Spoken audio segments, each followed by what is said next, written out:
The woman is holding this man by his beard and is just about to slap him. This simp, will he amount to anything without the approval of a Madanika? He's actually a warrior, right? Look at the knife on his waist. Have you ever been desperately in love with someone who has hurt you and rejected you? And instead of walking away, have you ever tried desperately to please her? Have you ever humiliated yourself and tried desperately using lame tactics? I think it's obvious that this man has been friend zoned by her, but he's still in love with her. But if someone gets rejected enough, they can become a monster. Now the man is shown cutting the woman's leg with a knife. He's trying to intimidate her and get what he wants. Look at the woman's posture. She is absolutely not interested in the man. But there are dark souls amongst us who think they can force themselves on whoever they want. The woman who has just woken up has become his object of desire, and he is willing to do anything to get her. He can even resort to physical violence. If you're a female, are you always dreaming of some guy? And do you think only a boy or a man could make your life complete?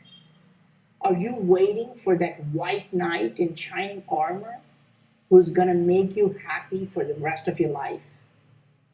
But what is wrong with that, right?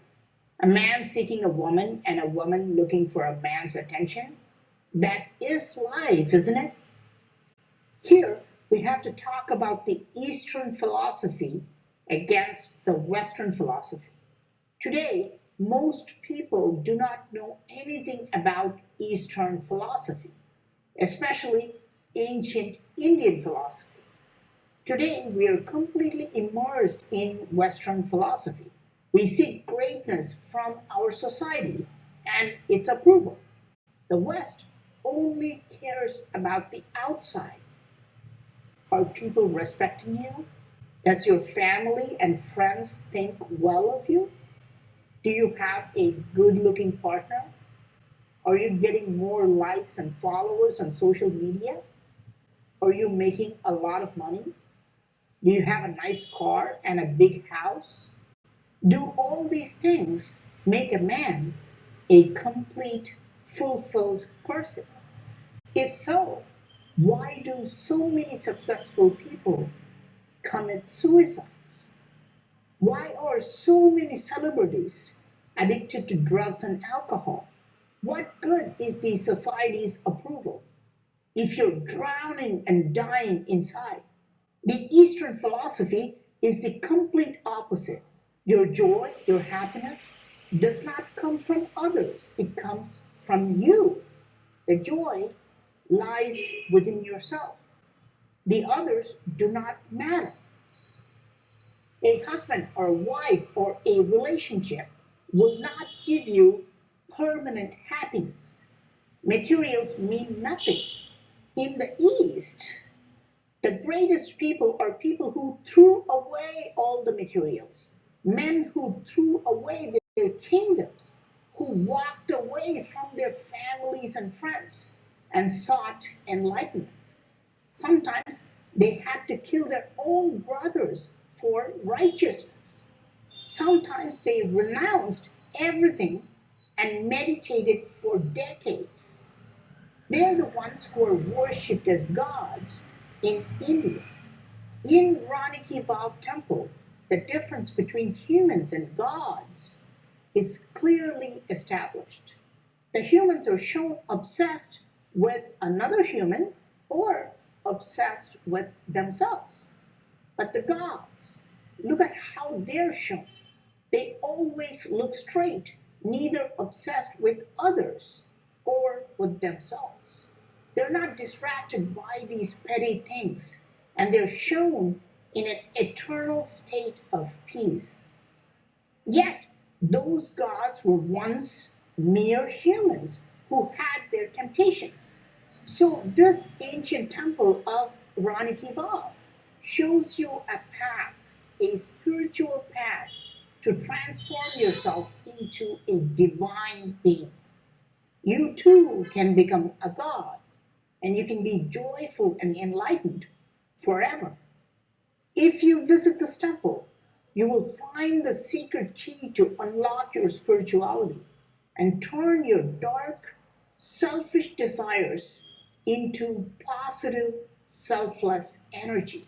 In the West, this process of transformation was identified by Sigmund Freud, who is the father of psychoanalysis.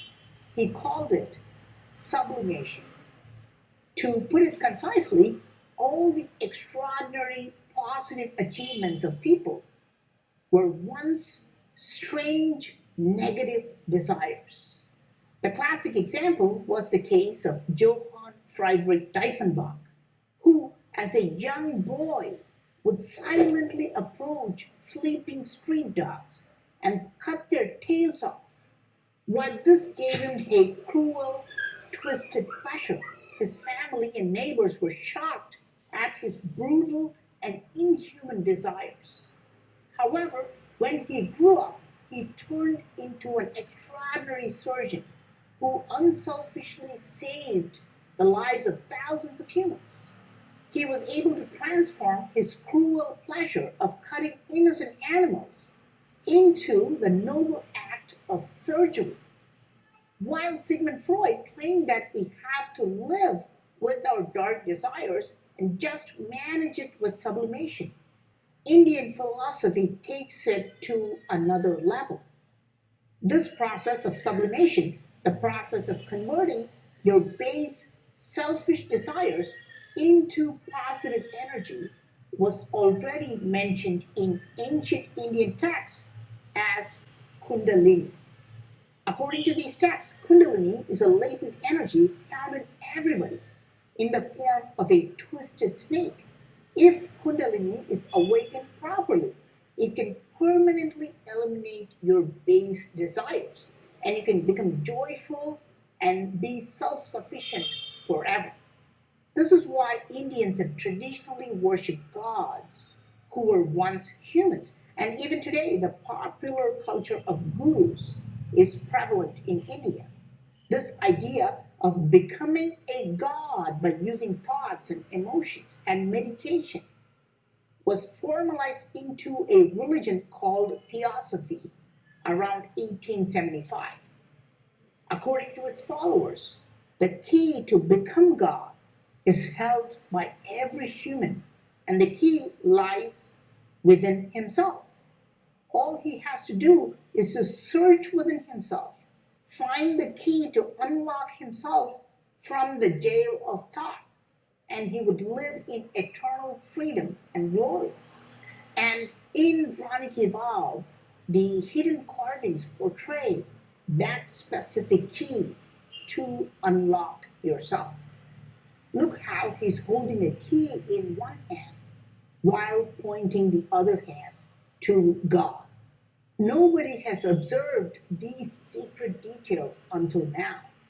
If you observe these men carefully, you will find out how to sublimate your base desires. Their hands and eyes reveal their dark desires and their spiritual awakening. These carvings show a step-by-step procedure for sublimating your negative energy into a positive vibration to transform yourself from a human to a divine being. I'm not going to explain this in detail, why some men are holding some objects, why some men are pointing both hands up, why some men are pointing one hand up, why some men have their eyes closed, and why some eyes are open. But if you visit this temple of Raniki Vav and observe these carvings carefully, you'll find the key